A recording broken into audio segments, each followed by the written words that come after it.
This guest husband worked in the studio of the American sculptor and furniture maker Wendell Castle. And what they did is fiberglass work. And then Wendell approached him to make the chairs for him. So he did all the manufacturing of Wendell's chairs.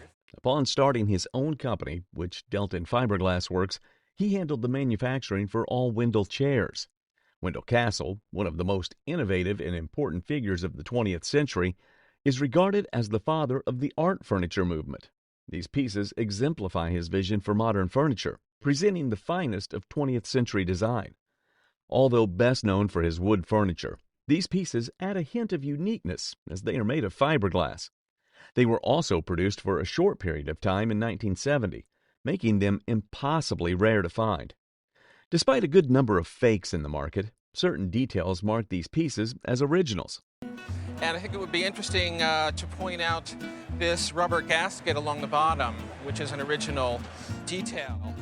And there were some knockoffs made in the 80s, and there may even be some illegally made now. Unique and rare in today's market, the pieces would each sell at auction for I would say colorful examples are probably about $1,200 to $1,800. The black one maybe a little bit less. Wow. This guest claims that this piece originally belonged to the American Congregationalist theologian Jonathan Edwards. This chair, as far as I know, originally belonged to Jonathan Edwards back in the 1700s, and it was passed down through his family and then onto my family through my great-great-grandfather. The side chair was passed down through his family to her great-great-grandfather, from whom she inherited it. The appraiser traces the production of this chair to Boston around 1750. He also authenticates its age by examining unique details that date it to the period. The back of the chair is designed in a Queen Anne style, with a Yorked crest rail and a vase-shaped splat. It features a compass seat, one of the two styles of chair seats made in Boston in the mid-18th century. You could have a rectilinear seat, one that's rectangle, or the compass seat. This is a compass seat. You see how it's curved, it kind of rounds, and that was the more expensive model. The legs are elegantly designed with nicely shaped brackets, cabriole legs, and pad feet. Although the seat cover has been replaced, the frame and every other part are original from the 18th century. The provenance behind this chair adds immensely to its value. It's estimated at It probably is upwards of $5,500 and maybe even a little more because it's this great history, okay? Yeah. This fisherman figure was an add-on to the house purchased by the guest great-grandfather. And the fisherman came from my great-grandfather's house. He bought the home from a man that owned a fleet of fishing boats, and it was carved for him. The piece is actually a late 19th century trade sign, originally owned by a professional fishboat captain in Alpena, Michigan. Where one would go in and buy fishing supplies for the profession. So the fact that it was owned by a professional fishboat captain makes a lot of sense. It was elegantly carved from white pine, showing its age over the years with a historic surface. The piece features an amazing 19th century nameplate bearing the hallmarks of the American artist Theodore Krongeyer. Etched into the bottom of the piece is the sign Fisherman, which the appraiser believes was added at a later date. When we turn it around and we take a look, we see etched into the side of the piece the word fisherman. That was done at a later date. The surface of the wood has undergone some heat treatment, giving it a unique presentation. This trade sign bears great historical significance to the fishermen of Michigan State. Considering its provenance and condition, this piece would sell at auction for So we're going to put a retail valuation today of $3,000 to $5,000. I'm amazed. This beautiful butterfly brooch is a treasure from Van Cleef & Arpels, a famous Parisian jeweler. Founded in 1906, Van Cleef & Arpels became known for their whimsical and stylish designs. They created jewelry for royalty and celebrities like Elizabeth Taylor. This stunning brooch features a mesmerizing tiger eye stone that shimmers like a real tiger's eye. Incorporated into the 18-karat yellow gold, there's 12 round, brilliant cut diamonds. Crafted from 18-karat gold, the details are exquisite, like the curved antennae following the butterfly's wings. The clever clasp design is a sign of high quality in craftsmanship. It was actually made in 1971, a little later than originally thought by the guest. Interestingly, Van Cleef & Arpels charges a fee to authenticate their pieces. With its prestigious name and intricate design, this brooch is a valuable find. At auction, it could fetch a whopping would be $4,000 to $6,000. Very nice. Thank you. You going to wear it? I think I will. The guest presented a gift given to him at his bar mitzvah by his father. But I do know that it was given to my father from one of his cousins, who he considered an uncle, and to him from another family member. This is a copy of the 5 books of Moses, known as the Hebrew Bible. What's interesting about it is that it has a silver binding overlaid on brass. It also features a little cartouche on the cover, in which anything could have been monogrammed or engraved.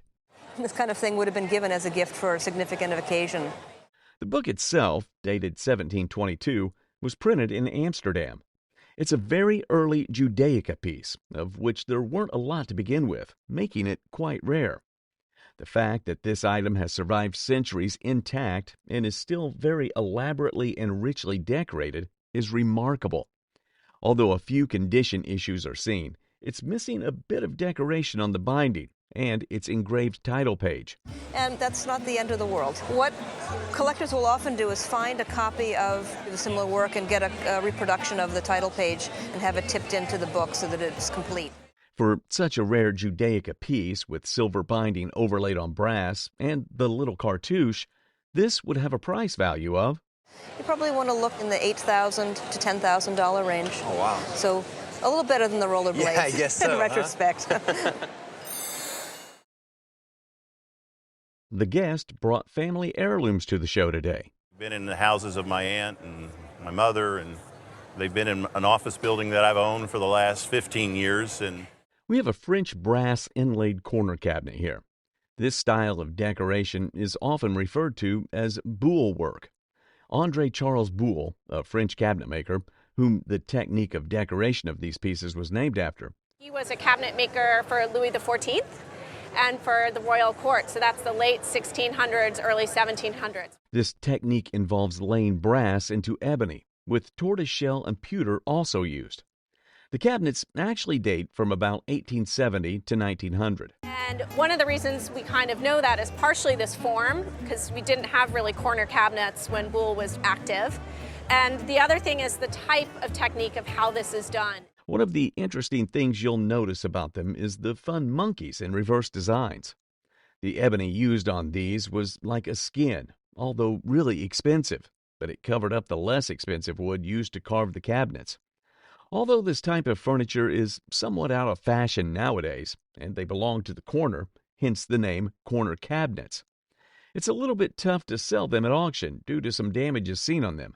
But these cabinets, with expensive ebony covers and Boule decoration, will still bring a value of about... You'd be looking at about $1,500 to about $2,000 for the pair. okay, well, that's better than nothing. A stunning antique doll is on display before us today. It was passed down to the guest from her grandmother's estate. She was supposed to go to the oldest granddaughter, who did not want her. So I got her, and I was so thrilled because I've been in love with this doll for so many years. Oh, how wonderful. This enchanting doll was crafted in Germany between 1895 and 1905 by Heinrich Handwerk. Heinrich Handwerk was a German doll manufacturer that operated from 1892 to 1933. The company was known for producing high-quality porcelain dolls, particularly those with intricately painted faces and detailed hairstyles. The doll's head was actually made by Simon & Halbig, a leading supplier of porcelain heads to the doll industry. At an impressive size, this doll exhibits several striking characteristics. Its most distinctive feature is the doll's original mohair wig, sourced from Angora goats. Impressively, the original leather shoes have withstood the test of time. This exquisite piece, carefully crafted from composition and wood, has remarkably preserved its condition, earning an estimated auction value of... Retail price of $3,200 to $3,500. Okay. If this doll had all of the original clothes. Yes. In 1967, the guest, who was 13 years old, received this guitar from her grandfather. I played In-A-Gadda-Da-Vida and Evil Ways and all kinds of music like that in an all-girl band in the 70s. This guitar is a Gibson Les Paul Custom, a higher-end variation of the Gibson Les Paul guitar. So this was quite different. You would have, if you saw them both in the showroom, there would be this kind of gold metal flake colored Les Paul, and then this one, which they called the Black Beauty because it was... It was developed in 1953 after Gibson introduced the Les Paul model in 1952. On this piece, we can observe some features that the regular Les Paul lacked, such as extra black and white binding around its edges. Also featured on the guitar are pearl inlays on the fingerboard, which had better tuners than the regular Les Paul. The guitar's headstock has a split block pearl inlay, setting it apart from the earlier model made by the Gibson Company. Originally, this guitar had a stop tailpiece, but it has been replaced with a whammy bar. What makes this piece even more valuable is that it comes with its original case. Almost all of the guitar's components are intact, except for the minor replacement, and at auction, it would be valued at... It would probably sell for about $12,000. Awesome. Well, that's okay. It's a family heirloom and it's going to stay in the family. Get the band back together. This guest inherited these pieces from her grandparents, who purchased them directly from the artist, Gustav Baumann. They belong to my grandparents, who were from Albuquerque, and they purchased these from the artist many, many years ago. Baumann was an American printmaker and painter recognized for his role as area coordinator of the Public Works of Art project of the Works Progress Administration. He was one of the leading figures of the color woodcut revival in America. This collection of woodcut prints contains some of his most pivotal works. The paintings bear the artist's signature and his orange ink stamp, confirming their authenticity. Dated back to the 1920s, the prints are in fairly good condition, with very bright coloring. Being the most sought-after printmaker in the market, Baumann's works have significant value, and the original frames of these pieces add immense value as well. Although one of the pieces has water staining on the bottom, it can be restored to perfect condition. Considering Baumann's prominence and the overall condition of the prints, each piece in this collection is estimated to sell for... I would put each at $20,000. Oh my goodness. That's... So both of your appraisals are off, in other words. Watercolors possess a delicate, almost ethereal quality that can capture light and movement like no other medium. Today, we have watercolors that were purchased by the guest at a thrift store years ago. These works of art were created by Théophile Jean Delay. Delay was a French artist and military photographer who left behind a significant pictorial body of work and illustrated numerous books on Morocco, as well as the French Alps and Provence.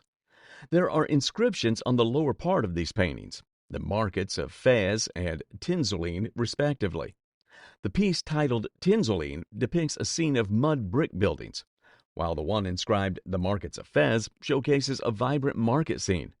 Both items have been remarkably preserved, and at auction, they would both be valued at... You probably came up with about $6,000 to $10,000 worth of that. Pretty good investment. I think so, yeah. This guest inherited the piece from his grandmother, who originated from Germany. I'm really not sure, though. It was given to me by my grandmother. It's older than I am. I mean, 50 years I've been saying it. We are presented with a bronze lamp of Austrian origin, made entirely of bronze and painted using the cold painting technique. It bears the hallmark of its maker, Franz Bergmann, on the back. Franz Xavier Bergmann was the owner of a Viennese foundry that produced numerous patinated and cold-painted bronzes, often whimsical or humorous objects. This piece was originally made to be a lamp, as the top shows the fitting for a bulb.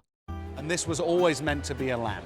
It was made as a lamp, and at some point someone cut the fixture out. It actually, the cord frayed, it came apart. It has some condition issues, with the sculpted woman's face having been painted over, affecting its value. Nonetheless, the piece remains of great value and quality due to its craftsmanship and the reputation of its maker. Considering these factors, this bronze lamp is estimated to sell at auction for... To see this come up for auction, I would say it would be between $2,000 and $3,000. Wow, that's great. A guest brought a lamp they found at a house sale last year. It was identified as a Cobra lamp from the 50s. Ralph Smith had produced it, and Greta Grossman was the designer. In the late 1940s, Grossman started a series of futuristic bullet-shaped lamps, which became incredibly popular. The Cobra lamp, with its sleek and elegant curves, exemplified mid-century modern design. The appraiser estimated the value of the lamp to be around... One sold at auction in February 2012 for $1,500. Really? Yeah. Nice. Unveiling the history behind this Hepplewhite sideboard tells a story of timeless craftsmanship. You're probably right. I would say this is actually a 20th century piece, or what we call a style piece. A Federal-style sideboard was inherited from the guest husband's parents. They purchased it when they got married and gave it to us after we got married. Its form and proportion show clearly the Federal-style features. Mahogany veneers and the tapered legs of the sideboard indicate early 20th century craftsmanship. What you have are these wonderful mahogany veneers that are actually laid on a secondary wood or a substrate. Subtle details, like slotted screws and a two-board mahogany top, suggest a later construction date. However, it is a 20th century piece rather than an early 19th century original. Despite its age, the sideboard remains a beautiful example of Federal-style design. It is important to note that it's not a real Federal 1790 to 1810 piece, which are more valued. If it was a real piece, Federal 1790 to 1810, we'd probably say in the range of $5,000 to $8,000. Nevertheless, it remains and retains its value as a stylish and functional piece, and would be worth... We'd give it an auction estimate of $800 to $1,200. Okay. Uncovering the origins of this Revolutionary-era high chest is quite exhilarating. The chest was passed down through generation in the guest household. It was originally in a family known as Marcoux, who were Danish sugar plantation owners in St. Croix. They came to Philadelphia in the 1770s. Part of the chest is a Rococo Revival ornament dating to about 1850 that was added later. Removing the ornament reveals the original design, complete with its bracket feet and intricate details. Originally, this would have had a carved basket cartouche, probably with flowers coming out of it. Somewhere along the line, that piece got put in its place. The discovery of a chalk signature, Thomas Savage, confirms its Philadelphia origin during the Revolutionary period. Thomas Savage was connected with Benjamin Randolph, a significant cabinet maker of the time. The chest construction and materials match the historical context of 1775 to 1780 Philadelphia. It serves as a rare example of early American furniture craftsmanship. A remarkable heirloom, this high chest at auction value would have an estimate in the region of... I think you could add a zero, and I think it's more like 40 to 60,000. This particular family heirloom is linked to Harvard's past. And in looking it over, it turns out to be a remarkable survivor. The guest details its lineage, tracing back to Edward Hollyhock, president of Harvard College. Upon close examination of the chest, it's noted that it is of Massachusetts origin and 18th century characteristics. Unique features like the unusual writing surface and compartmentalized slide add to its charm. Despite its historical connections, the chest's hardware dates it to the 1790s, after Edward Hollyhock's death. For clarification, Edward Hollyhock did not build or own this chest. So not only did he not own this chest, he didn't make this chest either. Oh. It may have very well descended in the family, but it's not made by the president of Harvard. Nevertheless, the piece is a valuable example of early American furniture. This chest story highlights the importance of understanding and preserving family heirlooms. At auction, this early 18th century furniture masterpiece could fetch a sum of... At auction, it would be $10,000 to $20,000. Thank you very much. The guest purchased this vintage firearm at an estate auction. But I didn't know if this was authentic or not. Yeah. And I'll be honest, when I bought it, I said, I hope I can go to the Antiques Roadshow. It's a Winchester rifle, model 1894, made by the Winchester Repeating Arms Company. There's a plaque at the base with the inscription Buffalo Bill's Wild West. Upon further inspection, we can tell it's a custom-ordered rifle because it possesses some qualities not visible in the regular model.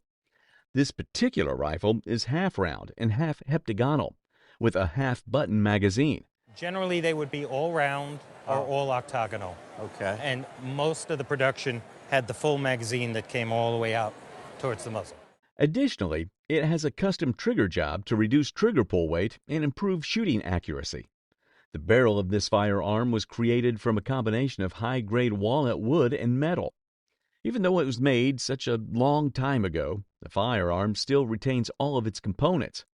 At auction, this antique custom-ordered Winchester rifle, in its present condition, would be valued at Of around $2,000 to $3,000.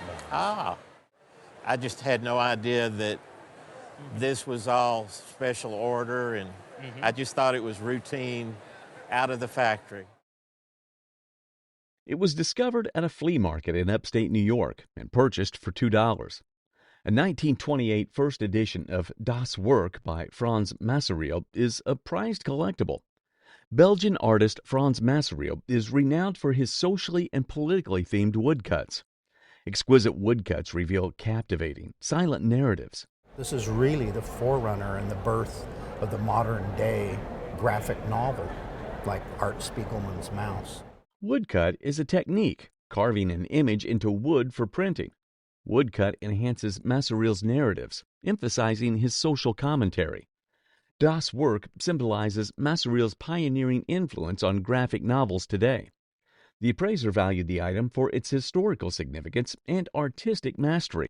Retail would be $1,000 to $1,500. Wow.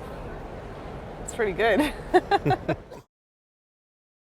It was her grandmother's from Bethlehem, Pennsylvania. About 20 years ago, she picked it first in a round-robin selection after her passing. Early 20th century desk lamps were admired for their craftsmanship and warm glow. Fabril glass, famed for iridescence, shaped into various forms, including lampshades. The lamp has missing feet on its base underside, where small balls are usually screwed in. Replacement for worn Tiffany switch reveals socket issues below, lacking craftsmanship. This is not an original Tiffany switch. Oh, okay. So at one point, the threading inside the original Tiffany switch wore out. So this was taken to someone who in turn put in this switch. The shade, mostly in good condition, is damaged along the fitter rim where it's signed L.C. Tiffany Favril. These lamps are prized today for their historical significance and beauty.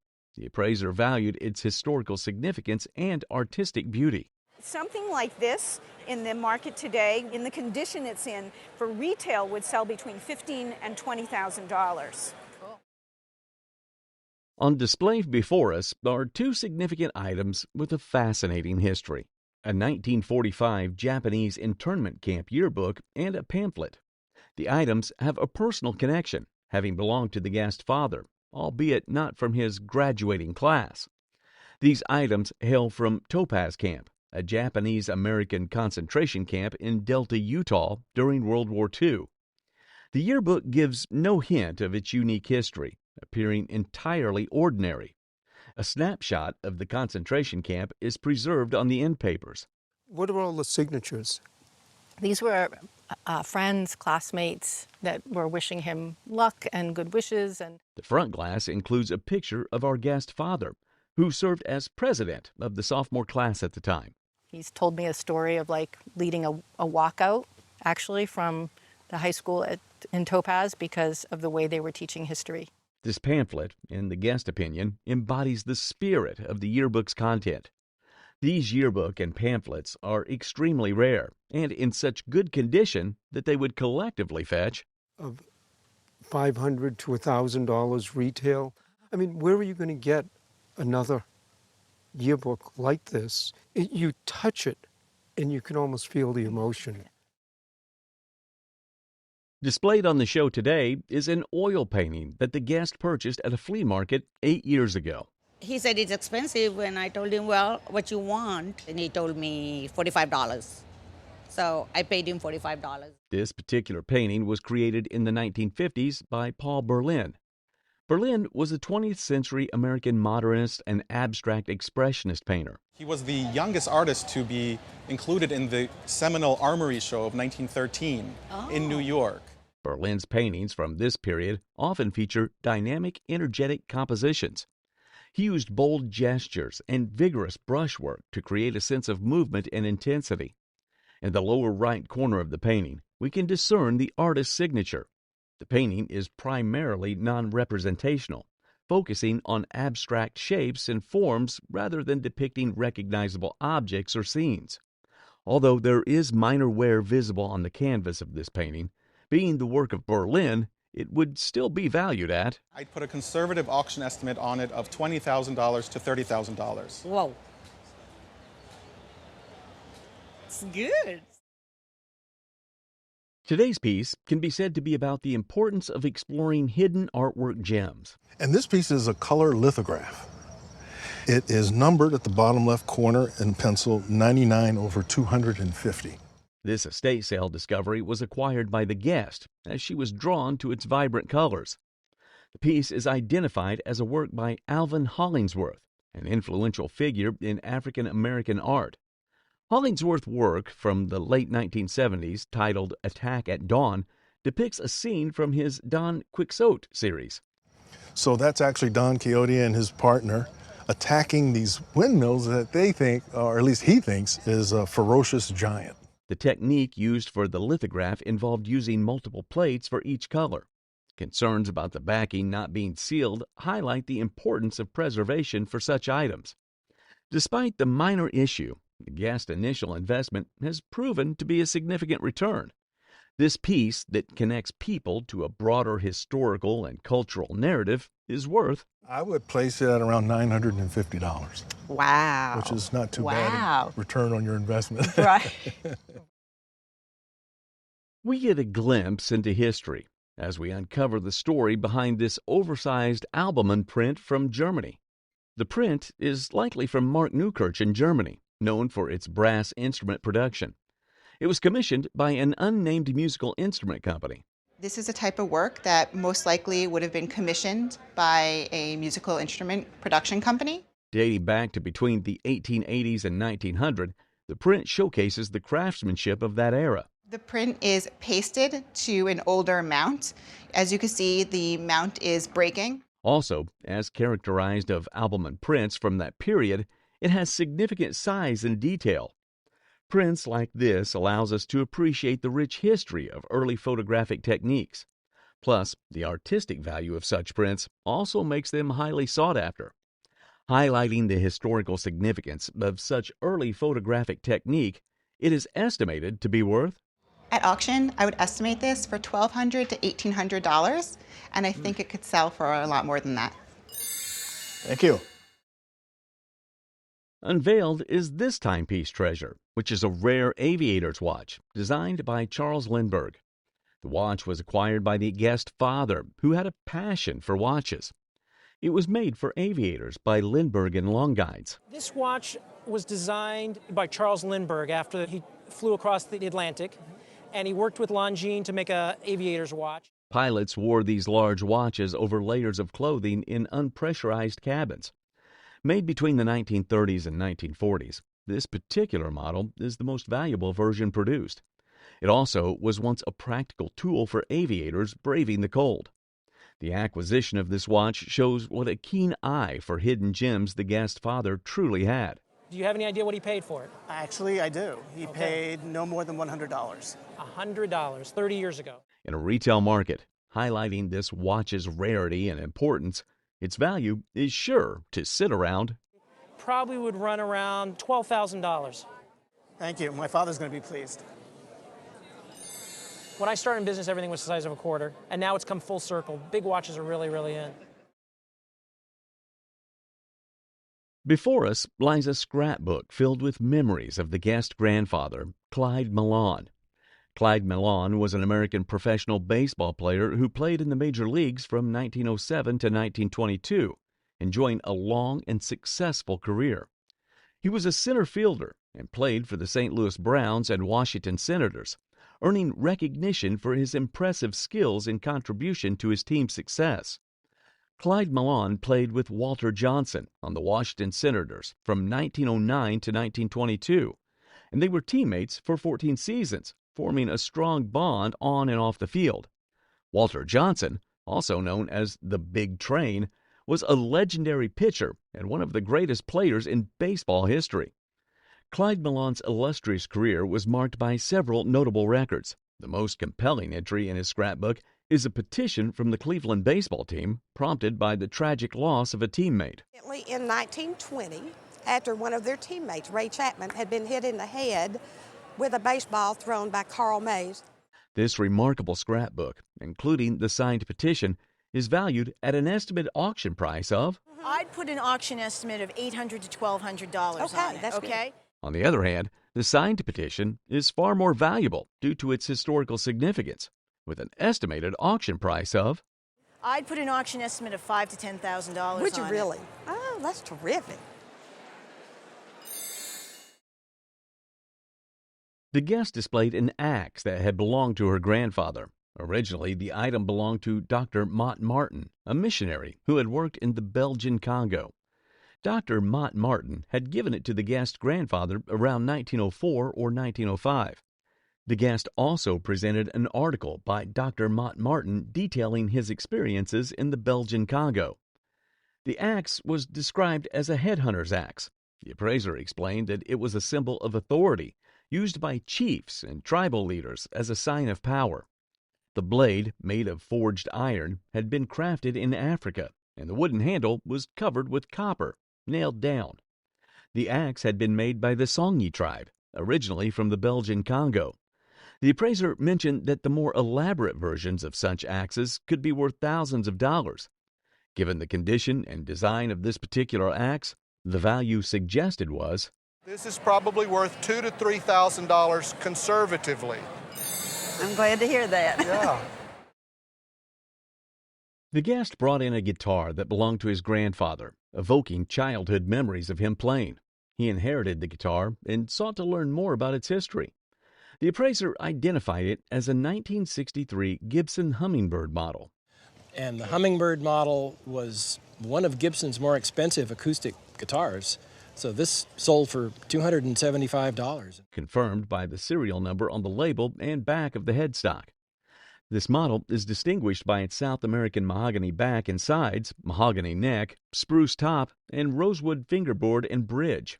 A notable feature of this Hummingbird model is Gibson's early adjustable saddle, allowing players to adjust string action without professional assistance. The guitar retains its celluloid pickguard adorned with engraved hummingbirds and blossoms. The appraiser observed that the decals were added later, unrelated to Gibson's original design. With minor cleanup, the guitar could fetch a significant price in the market. Would probably be about $3,800. Wow. Yeah, that's surprising. Yeah. The guest brought in her great-great-grandfather's Civil War hat, hoping to learn more about it. The appraiser identified it as a model 1851 Shako, used until the late 1850s. He explained that these hats are very rare, as not many have survived. The hat is actually pre-Civil War, and later designs changed styles of cap. They took the stiffener out, and the top crown here flopped down towards the visor, so it was a lot more comfortable with the cap. This particular Shako features insignia with a reef and NJ for New Jersey, a painted leather chin strap, and general service buttons for an officer. The inside of the hat is notable for its intact sweatband and silk liner, which is rare for its age. The hat also bears the label of Smith Young & Company from New York City. Additionally, it comes with its original pasteboard box labeled with the name and maker. The combination of the hat and its original box added value. Given its excellent condition, the estimated worth was Probably be in the $3,000 to $5,000 range. It's in great condition. Great, great. Originally, this piece of furniture belonged to the guest husband's grandmother before she inherited it 6 years ago. We really didn't know what it was. A friend of the family said, I think that's a sugar chest, and that's the only thing I know about what it could be. At first glance, this item looks like a sugar chest, but it's not. The top of the piece is made up of a single bored walnut top with batten ends. Opening the top reveals a single nail hole on all four sides, suggesting there were originally bottle dividers in the piece. With these observations, we can conclude that this is a cellulite rather than a sugar chest. And there are pieces like this that have been attributed to a maker in Gates County, North Carolina, which is just on the North Carolina side of Virginia. This piece dates back to the early 1800s. It's made from walnut, top to bottom, with dovetails visible on the sides and drawers. The brass plate at the front, which covers the escutcheon, is a later replacement. At the base of this cellulite are 4 legs, and surprisingly, they're all in good condition. Given that this piece of furniture is over 200 years old, and with most of its components intact, it would easily be valued at... I would expect this piece to bring maybe between $12,000 and $18,000. Oh my gosh, you're kidding. We are presented with an item that was acquired by the guest father from a dealer in Santa Fe in the 1980s. Antiques dealer out there while he was working there at the Institute of American Indian Arts. Okay, and any idea of what he paid for it? I have no idea. This particular piece is from the Mississippian culture, known for their mound building, and it was made from Belle Plaine clay. It is a shaman's effigy figure, which is usually female, but this one is rare because it represents a male figure. Upon observing the back of the piece, we can see the inscription Hickman County, Kentucky, which is most likely the location where this piece was found. Mississippian culture effigy pots are fascinating artifacts that offer insights into the artistic and cultural practices of the Mississippian peoples, who thrived from around 800 CE to 1600 CE in the southeastern United States. Furthermore, it is difficult to precisely date when this piece was made, but it could be up to 1,000 years old. Despite its age, this effigy figure remains in surprisingly pristine condition. Given its historical significance to the Mississippian people and culture, and considering its excellent condition, this piece would be valued at giving a retail value between $4,000 and $6,000. Wow.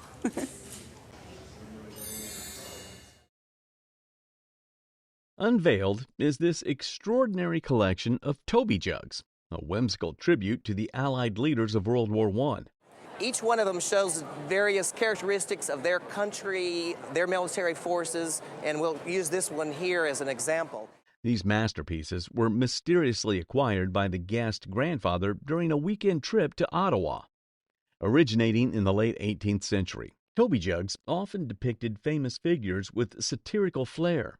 Each jug in this set showcases intricate details and vibrant colors, hand-painted by skilled artisans. There's a lot of sloppy, ugly, poorly made Toby jugs, but these are so well made and so interesting and so colorful. The Wilkinson Company of Staffordshire crafted these remarkable pieces, elevating them above typical Toby jugs. While some jugs show minor wear, like this repaired handle, it barely diminishes their overall charm. These rare finds seldom surface in the United States, making them a true collector's treasure.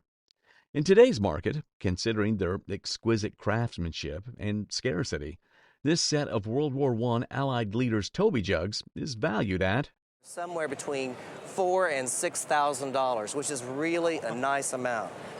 Wish my grandfather was here to know how well he'd done. Yeah. A lucky encounter on a dusty road led to the acquisition of this enchanting landscape painting. The painting, by Owen Cullen Yates, was exchanged for paving a driveway in upstate New York. Yates, a student of the renowned William Merritt Chase, embraced the practice of on-site painting. The artwork, titled Hazy Day Autumn, likely depicts a local stream near Yates' studio. But he also did live for a time in New York State. And this is clearly where he would have found it, and it was probably a stream right in that neck of the woods, right local to his studio. Yates' association with the Delaware Water Gap influenced his landscape portrayals. His painting's provenance adds a layer of charm to its artistic merit. Previously valued at a lesser amount, the artwork's worth has significantly appreciated over time. Valued, I'd say about 15 years ago, and they said about $2,000. About $2,000? Today, this Colin Yates landscape commands an auction value of... If you were to sell this picture today at auction, you would be looking at $5,000 to $7,000 for it. Great. The guest purchased the pottery at a Miami antique show for $2,000 about 2 years ago. Dating back to around 1905, this pot represented the peak of George Orr's career. It had a fake glaze over an original pot, which made it worth less. George Orr used to leave his pottery unglazed like the bottom of this piece as a reflection of his artistic philosophy. Authentic George Orr pieces featured script marks and stilt marks from kiln firing, absent in glazed replicas. George Orr's real signature was present on its bottom. Features highlighted included the piece's size, throwing marks seen as finger rings, the craftsmanship of the handle and spout, and Orr's unique style, characterized by intentional sloppiness. Despite a fake glaze covering it, the piece was recognized as a solid example of George Orr's artistic skill. The appraiser estimated the value of this pot at... So this piece, as it is right now, somebody might pay an antique dealer at a show $100 to $200 for it because it's been ruined with this fake glaze. From a birdwatcher's delight to a cultural treasure, this Navajo rug has a story woven in wool and tradition. This piece caught the guest's eye due to its avian motif, so he purchased it. Dating from 1910 to the late 1920s, the rug showcases fine Navajo weaving techniques. The design features a unique interpretation of the Tree of Life pattern. It's what they call the Tree of Life. The Tree of Life is from antiquity. It's a cultural metaphor for how all living things on the earth are connected. Navajo Yi figures, represented by horns, and a playful and spiritual element to its composition. It's a slight deviation of the Tree of Life in the fact that it's horns which represent yays in the Navajo tradition. The rug's tight weave and skillful execution speak to the artisan's expertise. Its blend of cultural significance and artistic merit significantly enhances its value. This Navajo Tree of Life rug, once a bargain find, now commands an auction value of... Would sell for $2,000 to $2,500. Oh, that's great. This piece of clothing material can be confused with a rug, but it is quite different. It's a beautiful piece of weaving from the plains of Saltillo, North Mexico. Although Mexicans are known for their art, music, and cuisine, this weaving is a masterpiece. Saltillo is a city in northern Mexico, and it was a weaving center. A noticeable feature of this material is the red-colored weaving, which makes it appealing. The weaving method is known as flatware weaving, and it is unique. In the Saltillo weaving, there's basically two types. There's the diamond type, and then there's the circular type. It's also important to know that weaving like this also influenced other cultures, like the Navajo. The weaving is an early piece and was crafted in 1860. As a representation of tribal prowess, this weaving would retail at the auction price of... This is a $6,000 to $8,000 weaving. Okay. Now that's good news. If the thing were mint, you'd be talking $10,000 to $15,000. Oh, really? Great. Thank you very much. I really appreciate that. This book is a peak representation of the innovative thinking of Americans. It's a 1903 book titled The Call of the Wild, written by Jack London. Jack was a well-recognized short story writer, and this book represents one of his best-known works. The book features the story of a dog whose life is transformed from pampered to becoming a sled dog. This particular book is extremely special because it's a first edition. There's also a letter that was written by Jack to American poet John Myers O'Hara. This book and letter are special because Jack only lived up until 40. Jack London was inviting to stay at his house in Sonoma County and also go to the Bohemian Grove as his guest. And this is one of his rare works. At auction, The combination of the letter and the first edition work would retail at the price of... If the dust jacket was on it, I'd put $10,000 on the book. The guest brought in a captivating ensemble, a bronze vase displayed on a seemingly ancient rosewood stand. She acquired it as a wedding gift from her husband's business partner in Japan. Initially believing the vase to be a 400-year-old antique, the guest was surprised to learn that it was a Japanese-made piece in the Chinese style, dating back to around 1900. This artistic fusion, where a Japanese artist crafted a vase echoing Chinese aesthetics, shows the exchange of ideas and styles between the two cultures. The real treasure, however, lay hidden in plain sight. The rosewood stand, with its intricate carvings that resembled gnarled roots, turned out to be a meticulously crafted piece itself. The wood is a variety of rosewood, likely from Hainan Island in China, and it even hinted at the possibility of determining the tree's age by counting the growth rings. The estimated value of the vase is to be between $800 to $1,200. While the stand itself held a significantly higher value of between $2,000 and $4,000. Really lovely. I think the stand is the real treasure. No kidding. How wonderful. The guest, a self-proclaimed rain lamp enthusiast, stumbled upon a rare and captivating piece, a large Cadillac lava lamp online. This wasn't your average lava lamp. It boasted Cadillac emblems and a design inspired by the famous tulip chair. The guest remembered seeing an incredible rain lamp at a restaurant when he was a child, and this motivated him to go online and search for rain lamps, which led him to this.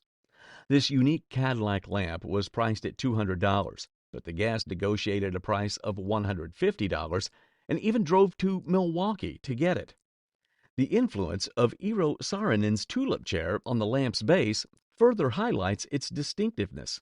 The guest even shared their clever hack of using regular mineral oil to keep the lava lamp functioning smoothly. This niche market for such unique car memorabilia exists, and a conservative auction estimate for this would be? At auction would be $3,000 to $5,000. That's awesome. That is great. The guest inherited a stunning 18th century French mirror from their aunt. The mirror's journey began in Lucerne, Switzerland, where the guest aunt received it from her mother. The mirror's style and period are based on its intricate carving and the remnants of the original gilding. In creating such a mirror, you would have to carve the wood base, applying gesso, and then gild it. This mirror still has its original gilding as a sign of its authenticity.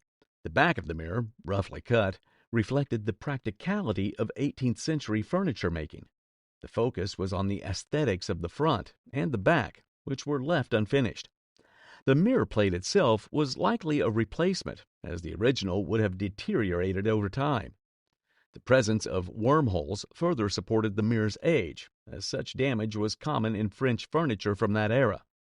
The guest currently has the mirror displayed in their living room, where it makes a striking first impression upon entering the space. Its insurance value would be? I think you would probably want to insure this for $3,000. Ooh, wow, wonderful. Ooh, wonderful. This guest got lucky twice. She rescued a unique ceramic piece from the trash, not once, but 2 times. The guest, initially considering throwing the piece away, brought it to the appraiser for a final verdict on its fate. It's identified as an early work by Rose Cabot, a renowned American ceramicist known for her feelies, bulbous vases with distinctive glazes. This particular piece, however, predated Cabot's signature style. Several distinctive features of the piece are less globular form, deep incisions in the clay body, and a flowing glaze. These characteristics distinguished it from Cabot's later works and hinted at a period of transition in her artistic journey. Beyond its historical significance as an early Cabot piece, the vase has an aesthetic appeal. A piece considered trash turned out to be a valuable work of art, estimated at a price of... I would estimate it for between $1,500 and $2,000. Really? The guest brought in a book that unexpectedly unblocked a hidden piece of their family history. The book, about the life and work of artist Boris Schatz, belonged to the guest mother's first husband's father. Schatz, initially a sculptor trained in Paris, became a leading figure in the Israeli arts and crafts movement. He aimed to establish a unique artistic style for Palestine, blending local traditions with international trends. The book itself, published in Jerusalem in 1925, was a biography of Schatz. The guest had also brought along a small bronze plate depicting Judaic imagery, which is a copy of one of Schatz's artworks. The estimated value of the bronze plaque is to be? These little plaques bring about $100 at auction. The book itself held a higher value, estimated at? Probably sell in the $750 to $1,000 range. However, in a recent auction, the collection sold for $1,200 to $1,750. The guest brought in 3 delightful wind-up toys as part of her family history. The toys belong to the category of comic character wind-ups, which are sought after by collectors.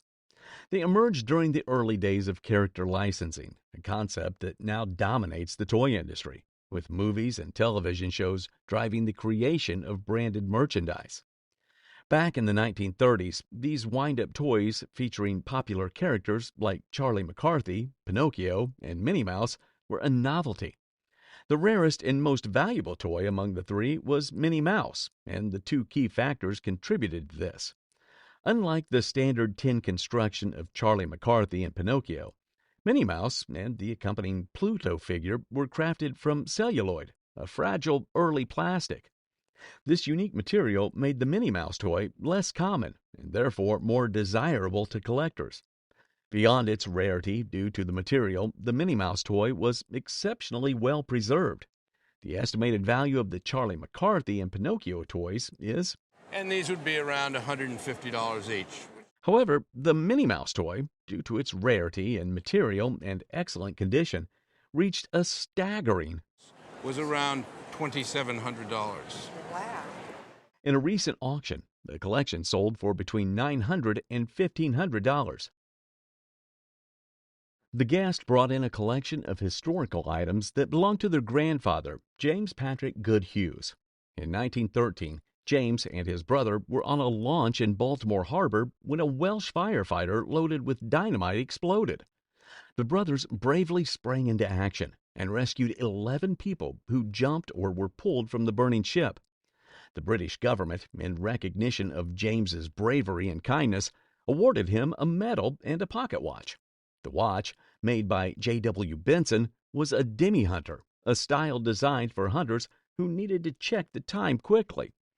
The engraving on the watch detailed the act of heroism, and at auction it would fetch would probably be something that a collector would want to pay about $1,500 for.